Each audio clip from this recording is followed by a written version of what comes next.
Bonjour, bonjour. Donc, ce simple petit vidéo pour vous aider à approfondir peut-être les notions de l'examen clinique, ce qui est moins familier, mais qu'on va tout de même devoir faire des durées.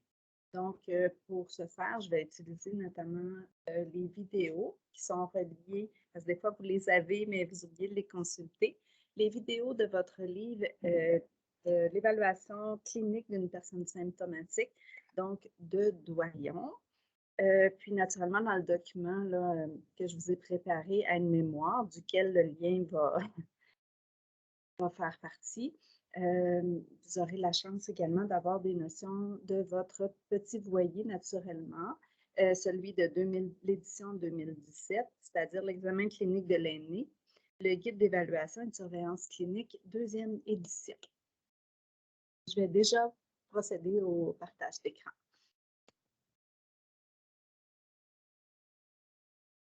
OK. Donc ici, ce que je vais faire, j'ai déjà ouvert. C'est toujours dans votre espace Pearson RP. On va aller dans votre livre. Et là, comme il s'agit de l'examen clinique abdominal, on va se diriger tout simplement dans le chapitre 11 qui traite de l'abdomen. Et là, vous voyez, il y a la partie capsule audio et vidéo. C'est dans le fond ce que je vais vous partager. Ça ne sera pas long, je vais juste vous montrer un petit peu à quoi la mémoire à ce stade-ci peut ressembler. Donc, cette mémoire-là, donc je vous ai fait un petit rappel des fois là, sur l'anamnèse et sur l'examen physique. Donc, vous comprendrez bien que les vidéos en tant que telles, ce que je vais faire, c'est que je vais davantage insister là, donc, dans ceux qui sont moins familiers, peut-être sur de la percussion et de la palpation. Donc, c'est long. Je reviens à votre volume de référence en ligne. Donc, si on regarde ici, ben, s'il y a l'auscultation, ça ne serait pas mauvais de faire un petit retour de la méthode en tant que telle. Donc, je vais me permettre de le visualiser. Donc, ici, on a l'auscultation des bruits intestinaux, ce que vous avez appris déjà dès la principe, vous vous souvenez qu'il faut localiser dans le diaphragme.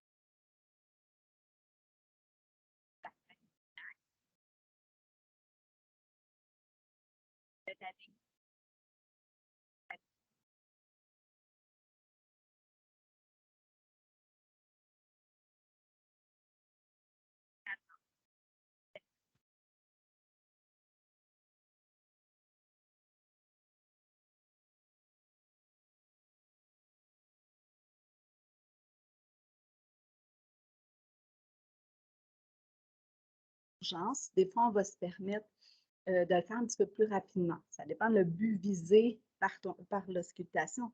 C'est-à-dire, est-ce que je veux juste vérifier qu'il y a du péristaltisme ou si je veux vraiment là, annoter? Parce que s'il y a une hypoactivité, voire une absence, mais on se rappelle que pour l'absence, il faut vraiment faire les 5 minutes au total et avoir vérifié l'activité dans chacun des cadrans. C'est bon. Fait que ça, c'était au niveau de l'auscultation, les bruits intestinaux. On va poursuivre maintenant avec les bruits vasculaires. Fait que ça, c'est un élément nouveau que vous avez appris en soins longue durée. On vous a indiqué là, notamment là, la localisation de la horte abdominale qui, elle, est 2,5 cm au-dessus du nombril. Ensuite de ça, on vous a dit, mais ça c'est en ligne médiane, donc vraiment au milieu du nombril. Et par la suite, on vous a parlé des artères rénales et des artères iliaques. Les artères rénales se trouvant à 2,5 cm toujours au-dessus du nombril, mais à ce moment-là, en ligne médio-claviculaire. Et pour ce qui est des artères rénales, à ce moment-là, il faut aller à 2,5 cm sous le nombril, toujours en ligne médio-claviculaire. Donc, je vais vous laisser maintenant visionner le vidéo.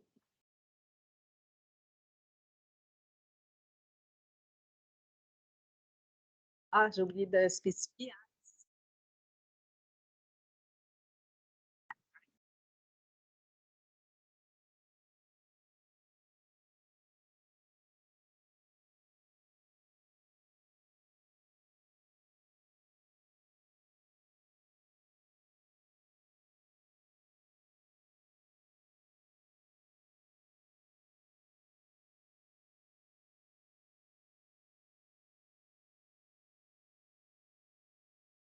et les primeurs. Je peux faire également des affaires.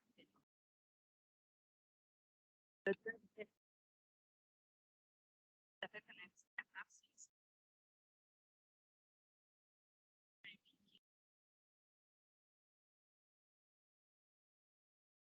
éviter des ruptures, par exemple. Okay. Donc, si on revient toujours à notre volume de référence, ici, vous l'avez spécifiquement, là, celle de l'aorte abdominale.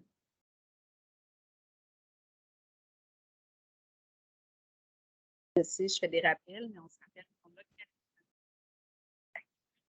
2,5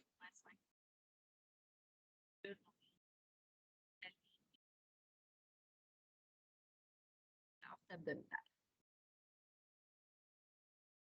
On va suivre ici. Là maintenant, on arrive, on se souvient hein, qu'après ma barre, lors de l'examen clinique abdominal, c'est l'inspection. Avec les personnes âgées, on n'oublie jamais qu'on va aller vérifier l'état mental, c'est-à-dire entre autres la capacité d'attention ainsi que l'état de conscience. Ça va être super important. Et par la suite, on va procéder à l'auscultation avant de poursuivre avec la percussion et la palpation. Dans la percussion, il y a dans la percussion, c'est nouveau pour vous, effectivement. Vous allez voir que des fois, la percussion nous permet de voir s'il y a du solide, du liquide en dessous ou encore si c'est des gaz. Le son va être déterminant en fonction de ça. Ça nous aide à l'apprendre, soit à savoir si c'est un son plus tympanique ou encore plus de la matité. À l'université, vous allez poursuivre, là, il y a d'autres bruits plus spécifiques, mais pour les raisons du cours, là, on va s'en tenir à ça. Et donc, je vais poursuivre avec la percussion générale au niveau de l'abdomen.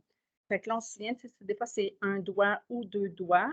On va s'assurer naturellement que la paume de notre main n'est pas appuyée sur le ventre. Vraiment juste les doigts, eux, quant à eux, par exemple, bien appuyés et de faire un mouvement du poignet de sorte de pas couper la vibration. Parce que si votre paume de main est bien appuyée également sur l'abdomen, mais ça bloque la vibration et donc le son ne circulera pas de la même façon.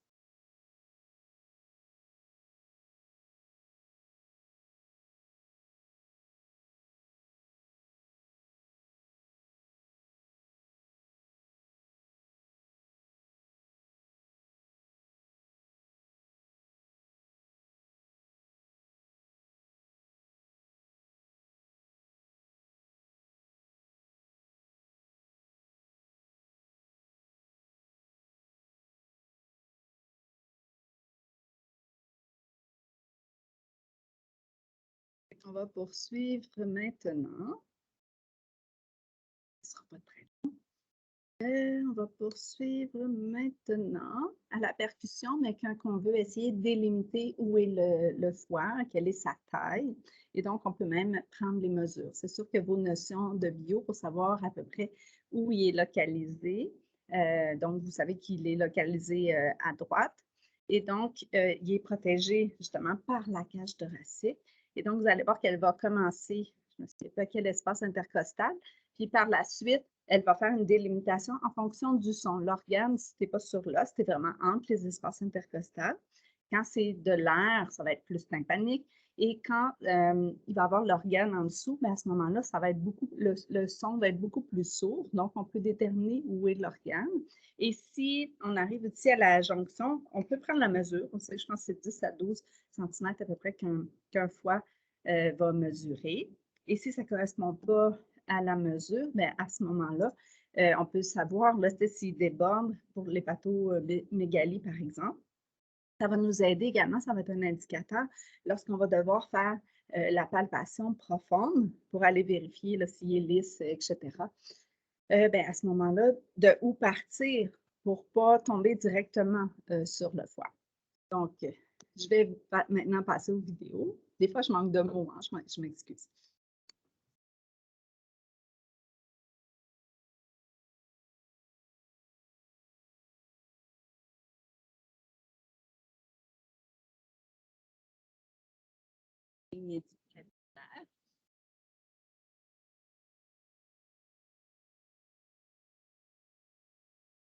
qui était plus souple. Elle disait, ah, comment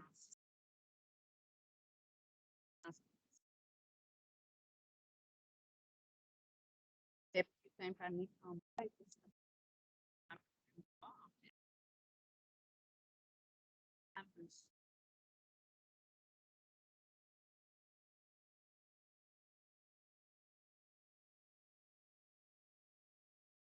Maintenant, on va poursuivre. Moi, j'aime bien le voir comme ça permet là, de l'ancrer plus dans notre mémoire. Celui-là, on ne l'a pas nécessairement vu en classe, mais je vais vous le présenter tout de même. Ça va juste être un petit plus aussi ou un avantage là, si vous faites l'examen. La rapidité.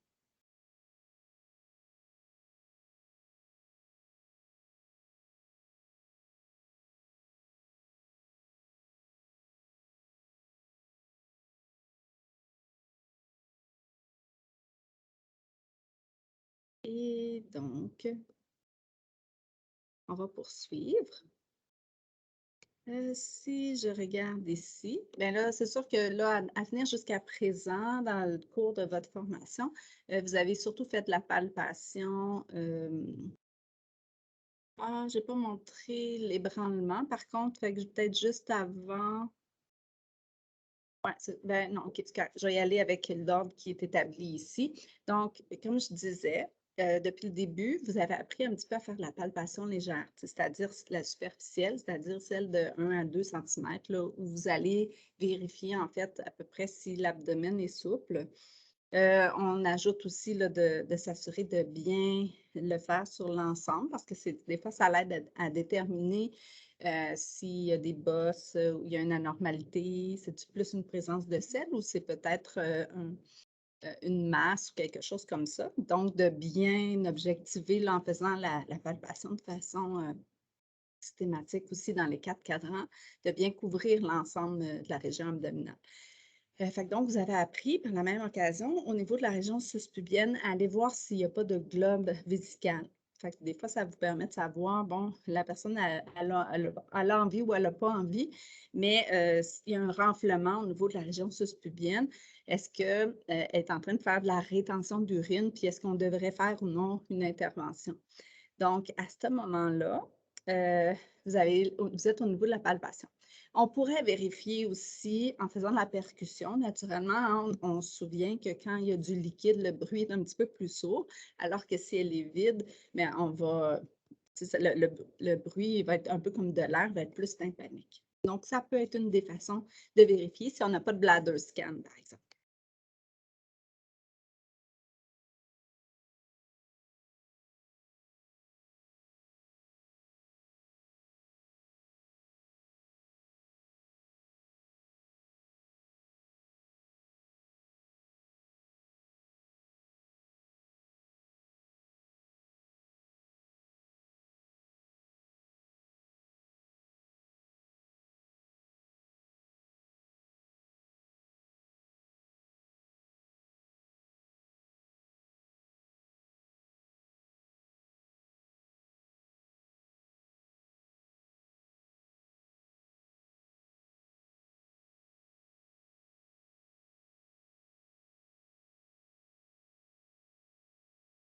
Et donc, on va poursuivre. Donc, toujours dans votre volume Doyon 2016, au niveau de votre espace RP, c'est là que vous pouvez visionner les vidéos. Fait qu'ici, on va aller regarder un peu l'ébranlement. Des fois, on peut, là, ici, là, c'est la costo-vertébrale. Je vais laisser commencer la vidéo, puis je vais aller dans bien localiser.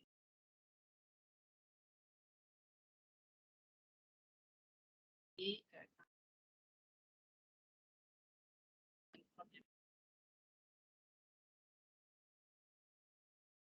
une douleur. Je n'irai pas plus loin dans les détails. Vous allez approfondir ça davantage là, au niveau universitaire, sauf que des fois, ça arrive dans la feuille d'examen clinique d'un milieu de vie que vous ayez parfois à faire ce type d'examen-là. Donc, d'avoir un aperçu, puis dans le pire des cas, on va chercher l'infirmière qui le fait plus régulièrement, là, de sorte qu'elle puisse approfondir. C'est pas quelque chose qu'on fait nécessairement avec d'emblée, hein, c'est des tests un peu plus spécifiques. On ne fait pas ça nécessairement d'emblée, surtout s'il y a un risque que la personne fasse une réaction, donc qu'elle ait des symptômes comportementaux psychologiques de la démence, communément appelés là, les SCPD. C'est son acronyme. Donc, on a quand même vu plusieurs choses. Et là, on va tomber à la palpation générale superficielle. On se souvient que c'est souvent 1 à 2 cm. Souvent, elle va être faite à une main. OK? C'est souvent, comme on dit, là, vérifier la souplesse, essayer de voir, là, qu'on commence à regarder, là, bon, est-ce que la personne est un petit peu constipée? On suit toujours, soit dit en passant aussi, le trajet des selles. On va commencer par le côlon, en fait, le côlon ascendant, le côlon transverse et le côlon descendant. Donc, c'est pour ça aussi, dans votre ordre, vous allez souvent commencer où est-ce qu'il est le point de McBurney, un peu comme quand vous faites votre auscultation. Puis là, on va aller s'assurer de bien faire l'ensemble de la tête. Donc, vous connaissez un petit peu, mais c'est jamais mauvais de le revoir.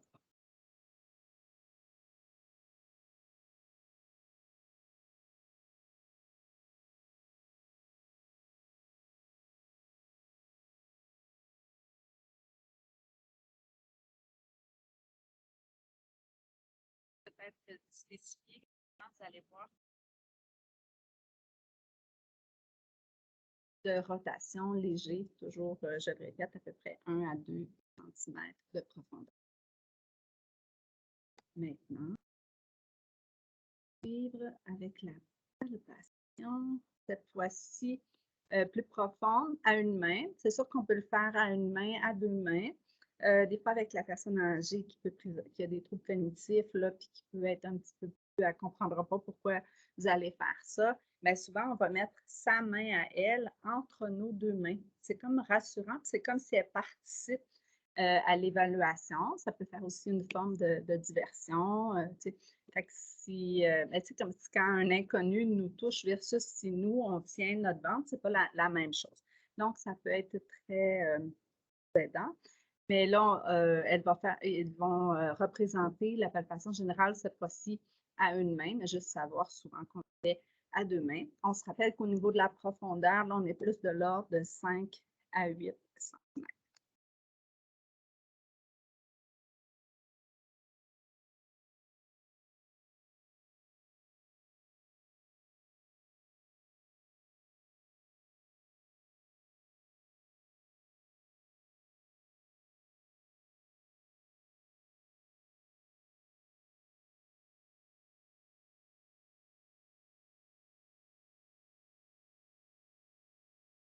D'accord, d'accord.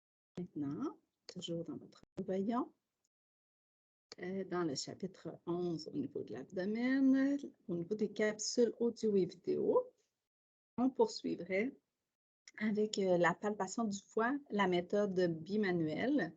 Vous allez voir que, si je me souviens bien, elle va tenir un tout petit peu à l'arrière du côté droit et elle va aller palper par l'avant en biais le foie.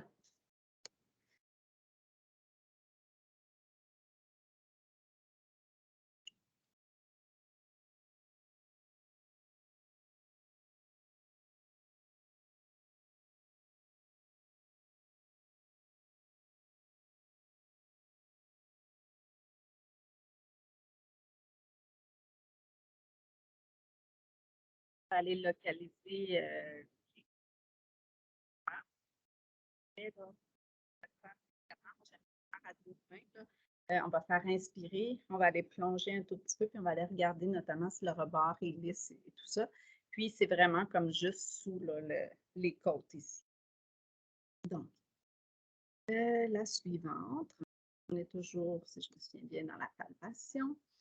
Et là, cette fois-ci, celle-là, c'est une méthode qui est faite un petit peu plus rarement dans sur les feuilles d'évaluation de l'infirmière en milieu de vie. Des fois, elle va porter un autre nom. Ben là, je vais vous la laisser regarder. Puis, pendant que je vais faire ça, je vais essayer de vous trouver l'autre nom qui est parfois utilisé.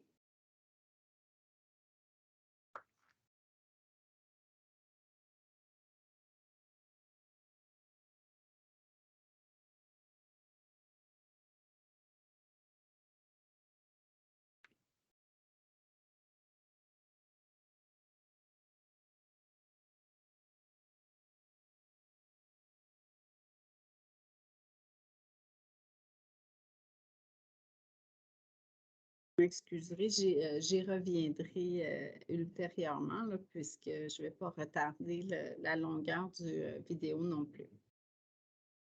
Donc, ici, là, encore une fois, là, c'est un test un petit peu plus spécifique. Vous ne faites pas ça systématiquement d'emblée. On passerait maintenant au signe de Murphy. Souvent, on va essayer d'aller voir justement s'il y a un problème au niveau de la vésicule biliaire.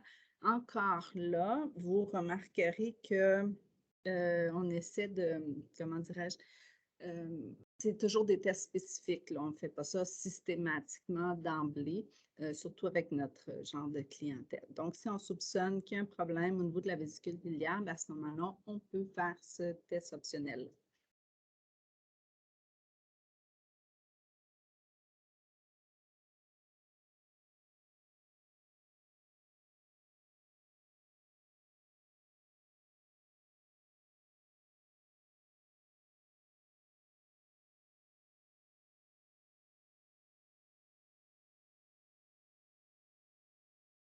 Soit dit en passant, là, c'est sûr que je vous donne une extrême brève description. Puis mon intérêt, là, c'était surtout de vous montrer visuellement les vidéos parce que ça arrive que, bon, on l'a vu une fois, il nous a été démontré une fois en laboratoire, mais c'est pas très frais, tout peut s'en mêler. Fait que le fait d'avoir une vidéo que vous pouvez regarder ou vous simplement vous rappeler que vous avez déjà des ressources avec vos livres, ça peut être utile là, de penser à les revisionner. Puis, si vous allez directement sur le site, au lieu de vous taper toute la vidéo que j'essaie de vous faire, toujours dans l'optique de vous aider, mais vous vous rappelez que vous avez ces informations-là, puis que vous pouvez aller voir spécifiquement celui qui vous pose question au lieu de regarder l'ensemble. Je voudrais juste vous rappeler aussi que dans votre doyon, il y a des belles, belles images. Donc, et il y a de la couleur et il y a des schémas. Donc, essayez vraiment d'utiliser tous vos outils là, pour approfondir votre apprentissage. Et dans votre petit voilier 2017, exemple, aux pages 238 et 240, là, il y a également tout l'objectif relié aux examens, la façon de faire aussi et tout ça. Puis, pour ceux qui vont être en stage avec moi, bien, le petit salle mémoire là, que j'essaie de faire, c'est vraiment toujours dans l'optique de tenter de vous aider. Donc, ici, et on a les indications parce qu'on va voir les vidéos bientôt. Fait que très sommairement, vous allez voir aussi, peut-être pas dans cet ordre-là, mais on va les voir. On va voir le signe de Aaron. Fait que vous allez voir qu'on va faire un peu comme une pression continue à peu près 3 à 5 secondes au niveau du point McBurney. Puis, on va vérifier si la personne n'a pas de douleur au niveau épigastrique. Donc, ça ici, là, on pense souvent, là, on veut vérifier, être sûr qu'il n'y a pas d'appendicite. On a le signe de Rovsing aussi. Là, à ce moment-là, on va aller de l'autre côté. On va faire une pression, en fait, au niveau du cadran inférieur gauche, puis on va regarder s'il y a une douleur au niveau du cadran inférieur droit, c'est-à-dire au niveau du point de McBurney. Là, on est plus dans la vérification non seulement de l'appendicite, mais des fois aussi, ça peut être au niveau du péritoine, une inflammation là, au niveau du péritoine, donc une péritonite. Le signe de ressaut, donc souvent, on a fait notre examen abdominal, la palpation, puis à la fin, hein, on va tout simplement lâcher, faire une décompression rapide, puis on va regarder s'il n'y a pas de douleur qui s'en dégage. Et donc, s'il y a une inflammation, ça va provoquer une certaine douleur. On a la contraction contrariée du psoas qui, elle, on va essayer de vérifier là, les deux, là, celle de contrariée du psoas et celle contrariée de l'obturateur. on va voir qu'on va essayer d'aller vérifier s'il n'y a pas d'inflammation au niveau intra-abdominal. Fait que toujours là, oui, vous allez voir les vidéos, mais rappelez-vous que dans votre doyon, notamment, dans le petit voyer 2017, il l'explique très, très bien. Et dans votre doyon 2016, qu'on vous a fait acheter, vous avez également les belles images qui sont représentées de comment faire, avec des explications également. Donc, prenez un petit 2 minutes, puis allez reclarifier le tout, là. C'est toujours bon pour la curiosité professionnelle. Tantôt, on parlait justement du signe de Murphy. On l'a donc vu. Fait que c'est comme la pression là, des doigts en crochet sur le rebord costal droit, comme vous avez pu voir. Puis, elle faisait prendre une inspiration profonde. Donc, ici, on veut vérifier, être sûr qu'il n'y a pas d'inflammation au niveau de la vésicule biliaire. Donc, parfait. Donc, on va retomber aux vidéos. C'est ce qui est le plus éducatif, je crois. Donc, dans ce qu'on voulait voir, je peux peut-être vous montrer la douleur qui peut avoir la décompression brusque.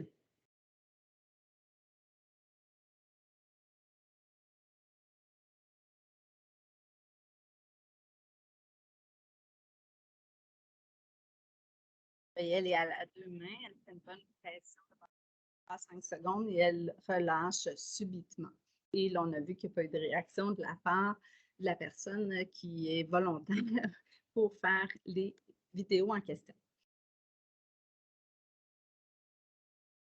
On ne voyait pas son visage et tout ça, là, mais c'est pas crispé, il n'y a pas. OK. Donc, si on poursuit, là, on a vu celle en crochet tantôt. Vous avez vu le signe de Murphy, si je me souviens bien. On pourrait regarder, là, on a vu un peu du côté droit pour le foie. On pourrait regarder celle du côté de la rate, la palpation, puis manuelle.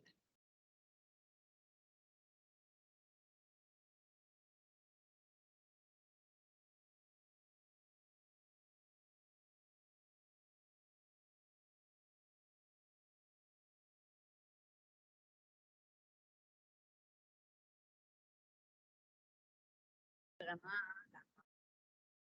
elle maintient l'arrière pour qu'il soit peut-être plus facile à palper, puis elle va aller palper par l'avant. Là, on est du côté gauche puisque c'est la rate qu'on va examiner. Donc, je vais reculer ici, revenir. Je m'excuse, il y a peut-être une façon plus fonctionnelle de faire, mais là, pour l'instant, c'est ce que je suis en mesure de vous offrir.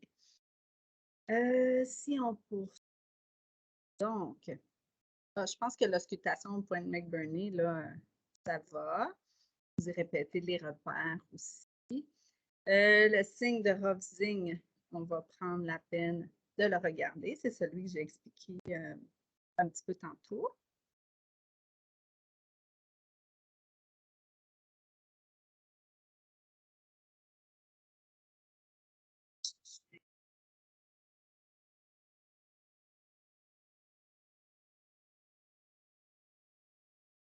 Avec 2 doigts, là, elle établit du cadran inférieur gauche. Elle a maintenu la pression pendant à peu près 5 secondes, puis elle a retiré ses doigts. Puis on continue. De mon temps estimé, là, je dépasse quelques. On va bien s'assurer de terminer parce que ceux-là, vous les avez vraiment là, dans la feuille d'évaluation du milieu de vie. Donc, on va regarder le signe de l'obturateur. Donc, là,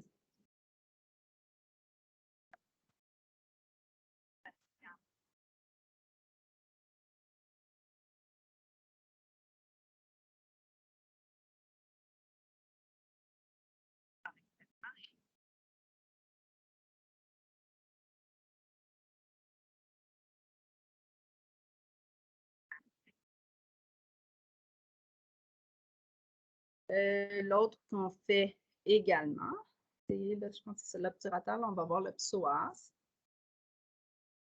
Ça ne sera pas très long. Le signe du psoas, ou bien des fois il est appelé, il y a un nom un petit peu plus long. le test de la contraction contrariée du psoas.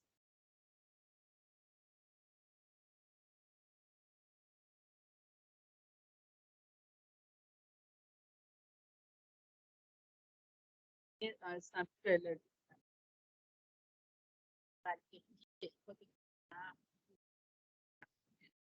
peut-être un petit peu la différence. On peut faire un 2 dans 1. Là. Des fois, on vérifie la force des membres inférieurs. Mais là, dans ce cas-ci, comme il ne présente pas de douleur, on a notre information. Il n'y a pas d'inflammation au niveau de la région intra-abdominale. Il n'en reste plus beaucoup. Donc, si on poursuit, OK, non, ceux-là, ce n'est pas quelque chose qu'on vous a montré que vous allez avoir à faire en soins longue durée. Par curiosité, si vous voulez les regarder, vous pourrez le faire. Donc, ça va être un petit peu trop long à chercher. Peut-être juste vous rappeler, attendez un tout petit peu, je vais revenir ici quand même.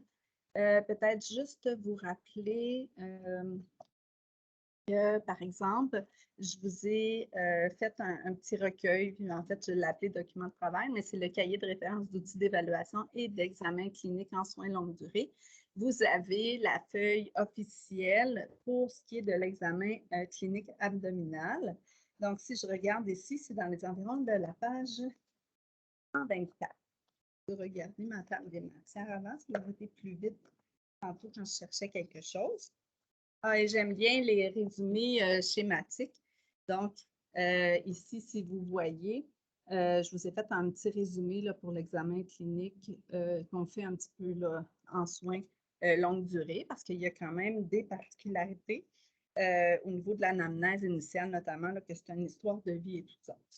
Mais ce dont pourquoi je vous ai arrêté, c'est que vous avez, comme là, moi, présentement, je suis en stage à Monseigneur-Coderre. Et donc, il y a des formulaires particuliers et vous l'avez ici un tout petit peu. Puis, des tests spécifiques dont je viens de vous parler, ça se situe un petit peu à la fin ici avec des indications. Donc, je vais maintenant cesser mon partage d'écran. Regarde ici, on a quand même fait un 36 et quelques minutes. Donc, je vous remercie de votre attention. J'espère surtout que ça a pu vous être utile et que ça va vous inviter aussi à aller fouiller dans les ressources que vous avez déjà à votre portée. Merci beaucoup. Au revoir.